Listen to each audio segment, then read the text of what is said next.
So I got these boards here. They were kind of a sawmilling mistake in Kentucky.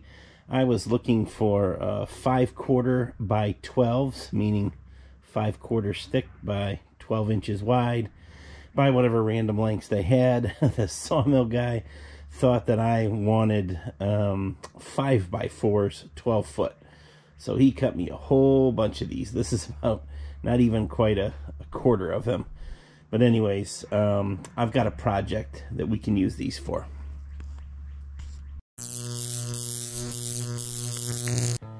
If you look right here, you'll see that we have no overhang.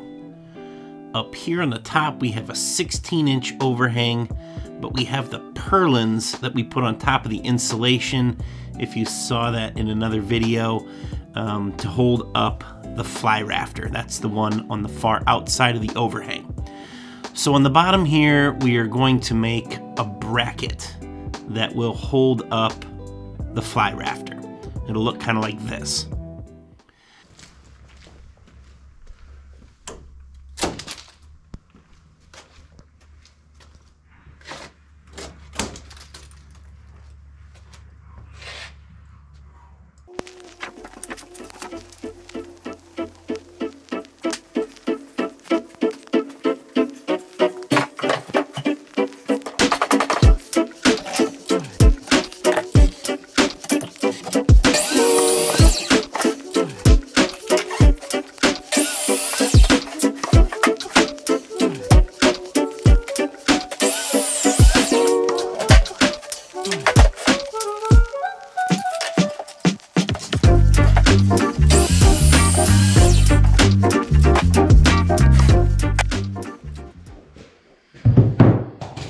Alright, so I cut a bunch of this down before I put it through the joiner and planer because I kind of want to get a rough idea of size. I had this at 16 inches, which put this way out there, you know. It overhangs about 16, and I think we're going to cut down to about 14 so that this slides up inside the fascia board. So we didn't need this thing being way out here. We'd be cutting through the middle of it. So I went ahead and mitered these corners. I kind of dressed this up on the bottom. That's 20 inches long. I think we will be cutting it off about there. That'll be about right. Then you won't be trying to, you know, manhandle this huge hunk of wood. Okay. So I'll probably plane some of this rough stock down. Man, I might even throw this on the joiner and screw this one together, see how it goes. It's pretty close, and I don't mind it looking a little rustic. Everything else is on the cabin. I got to make 8 of these, so that's 24 pieces. Time is of the essence here, and let's flip that over. Yeah, that even fits better that way. You know, I'm not trying to make too big a deal out of this, but, well, let's try screwing one together and see how it does.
Okay, so this is it. This will go on the wall here, and the fascia will come here. I'm gonna stick this back behind the fascia, so it'll be tucked back under the overhang. It won't get wet.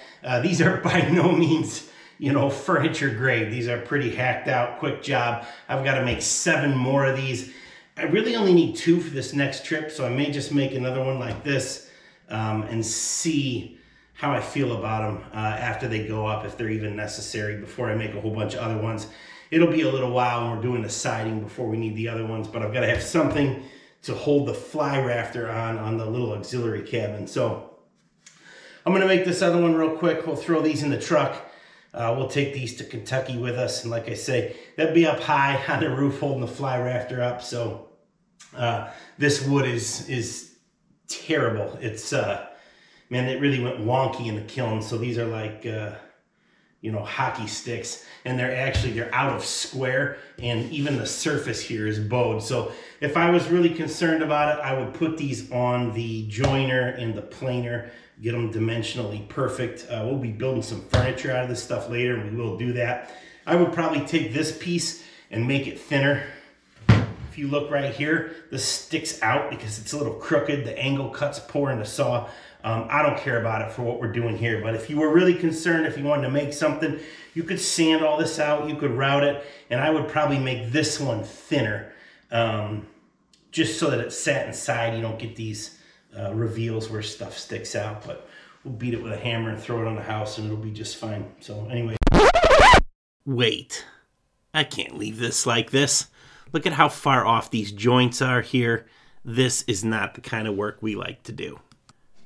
I'm gonna measure this and cut it down to the final dimension it'll need to be. For a 16-inch overhang, we can cut it down to 14 inches, and when we put that fly rafter or fascia board on the outside, it'll be perfect. And it just so happens that 14 inches is small enough to go through my planer.